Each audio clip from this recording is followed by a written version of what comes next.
Everyone, good morning. আর আজকের মর্নিংটা একটু বেশি গুড, কারণ তোমাদের সাথে আমি আজকে শেয়ার করছি। আমি আমার ব্লগে, যারা আমার ব্লগ দেখো তারা অবশ্যই জানো যে আমি এখানে ডেইলি ওয়েদারটা তোমাদের সাথে শেয়ার করি। বাট আজকে যে ওয়েদারটা সেটা হচ্ছে একটা এক্সট্রা অর্ডিনারি, মানে এত সুন্দর। তারা ওয়েট, আমি তোমাদের দেখাচ্ছি। দেখো, জাস্ট বুঝতে পারছি না আমার ফোনে কতটা সুন্দর লাগছে, বাট অরিজিনালে মানে চোখ দিয়ে দেখতে এত সুন্দর লাগছে এটাকে।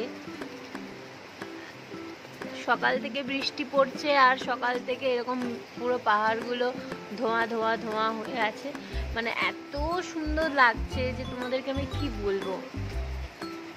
তারপর স্নান টান করে আমি পুজো টুজো কমপ্লিট করলাম, কারণ কি আজকে বাড়ি থেকে আমার হাজব্যান্ডের মা আসছেন, তো তার জন্য খাবার দাবার বানাতে হবে। অন্যদিন তো ওটস চিড়ে এসব খেয়ে আমি থেকে যাই।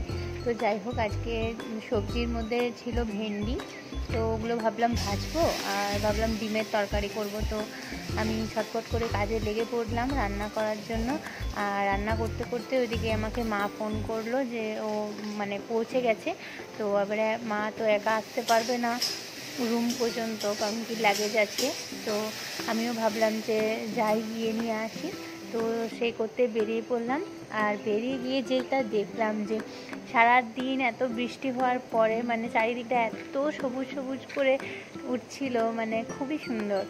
তো যাই হোক, সারাদিনটা এরমভাবে কাটার পর হঠাৎ করে দেখলাম যে মেঘ পুরো পরিষ্কার হয়ে গেছে, চারিদিকে এত সুন্দর সুন্দর আলো বেরিয়ে গেছে। তো এখানের ওয়েদার তো জানোই, কখনো মেঘলা কখনো বৃষ্টি মানে রোদ। তো যাই হোক, আজ ভিডিওটা এই পর্যন্তই, দেখা হচ্ছে পরের ভিডিওতে। টাটা।